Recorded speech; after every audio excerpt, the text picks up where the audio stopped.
la droga es una cosa que tú te sientes que una diosa, te sientes hasta hermosa, te sientes que el mundo se desvive por ti, pero sabemos que es un engaño de Satanás, ¿verdad? Una maquinación para que permanezcas ahí y no puedas ser libre. Entonces estuve desde mis 14 años hasta los 22 en ese estilo de vida. Salía a la calle, no llegaba a mi casa, en los puntos de droga. El enemigo me ponía personas en mi camino famosas, de artistas de música. Tenía una amiga que conectaba a esos artistas y le hacía la coreografía. Y mi anhelo en el mundo era cantarle a Satanás, que el Señor lo reprenda. Yo quería ser de esas coristas que hacen las voces así sensuales en las músicas de esos reggaetoneros. Pues ese era mi sueño, ¿verdad? Pero el Señor llegó a tiempo a mi vida.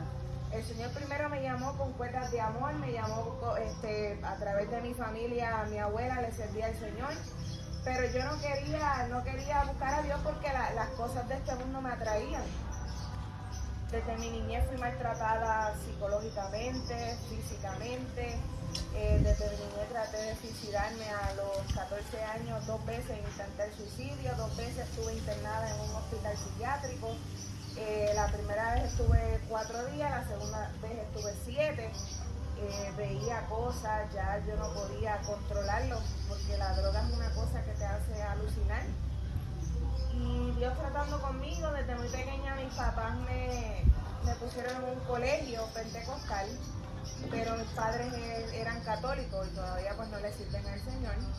Y en ese colegio fue donde el Señor sembró la semilla, ¿sí? La semilla del Evangelio, porque recuerdo que me daban unas clases de educación cristiana y yo tenía que llevar una Biblia, una Reina Valera. Yo tenía que llevar esta Biblia y pues ellos estudiaban versículos y eso poco a poco fue incrustado en mi corazón, poco a poco.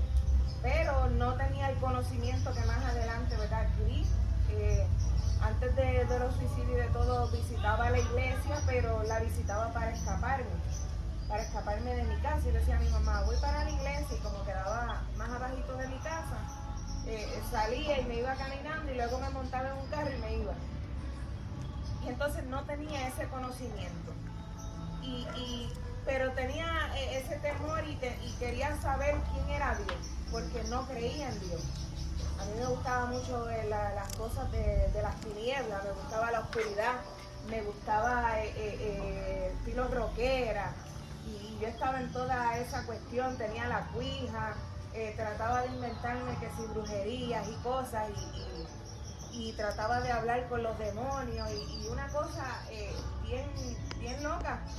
Pero yo veía que lo que yo hacía tenía resultados, porque el enemigo también tiene un cierto tipo de poder. Pero sabemos que Dios es más poderoso que el enemigo. Amén.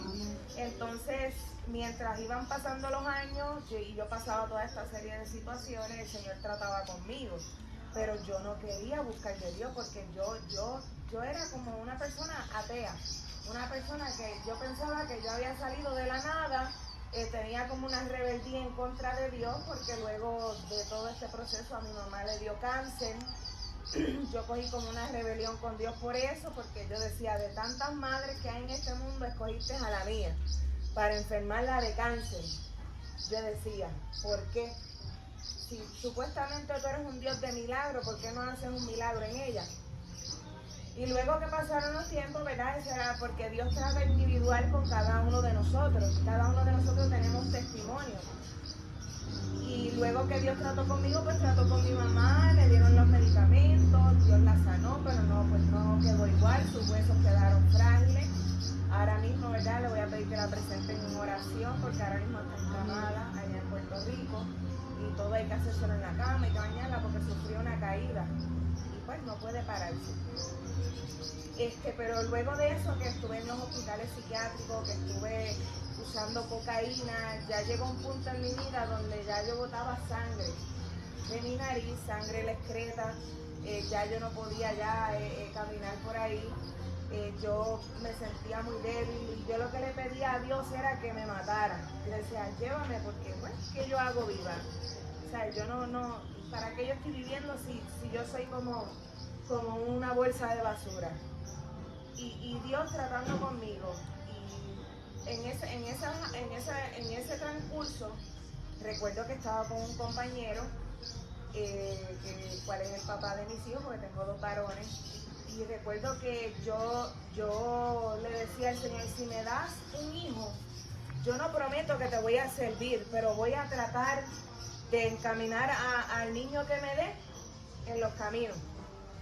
Porque yo sé que si yo, al dejarme del papá de los niños, si yo me dejaba de él, yo sabía que iba a volver a la calle, que iba a volver a estar peor, que iba a volver a estar por ahí hasta las tantas de la madrugada, inhalando cocaína sin dirección, robando para poder tener el dinero para el vicio. Y entonces recuerdo que escuché una voz que me dijo a mi mente y me dice, en 3 días hazte una prueba de embarazo. En 3 días hazte una prueba de embarazo que va a salir positiva. Bueno, me olvidé de eso. Recuerdo que eso fue en el baño. Me humillé, comencé a llorar, a decirle a Dios que estaba desesperanzada, que me ayudara a salir de eso. Y comencé a hablar con Dios, aunque no creía en Dios. Pero un corazón contrito y humillado, el Señor no va a despreciar. Y recuerdo que sentí esa voz, pasaron 3 días, al lapso de los 3 días, me voy y me hago la prueba y positiva, hermano.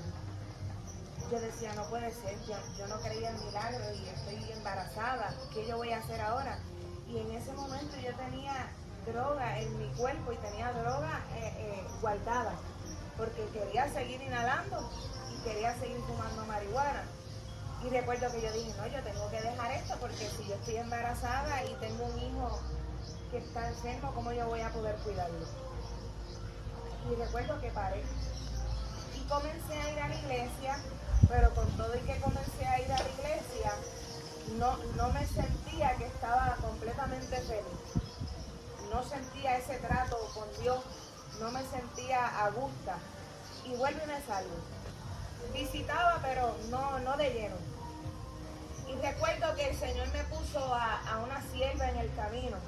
Iba un día caminando hacia una panadería.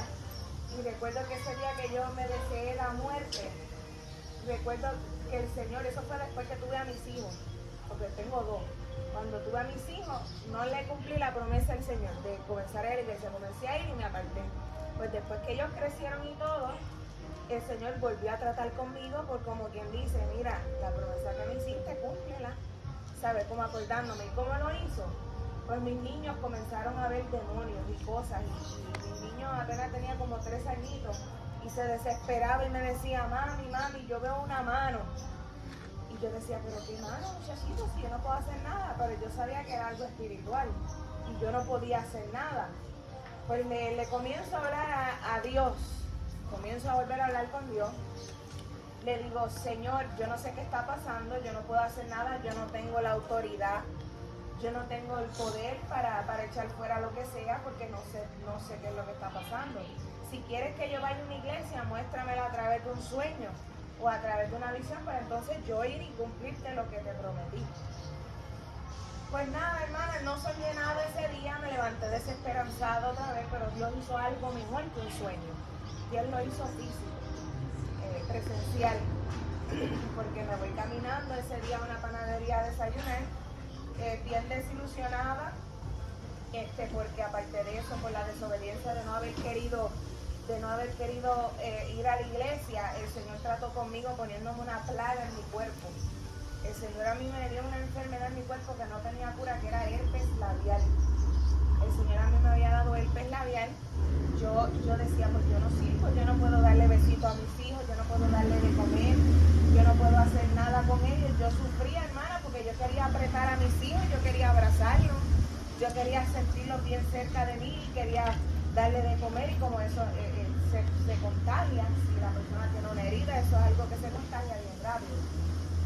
Y yo me sentía bien frustrada, por eso yo anhelaba la muerte. Y recuerdo que voy caminando hacia esa panadería y unas hermanas se acercan. Y yo dije, ay, aquí vienen estas de la iglesia a hablarme de Dios, yo no quiero saber de Dios, yo decía.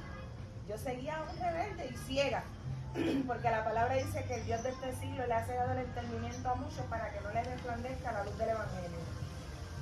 y recuerdo que me traté de esconder, pero ¿quién se podrá esconder del ojo de Jehová?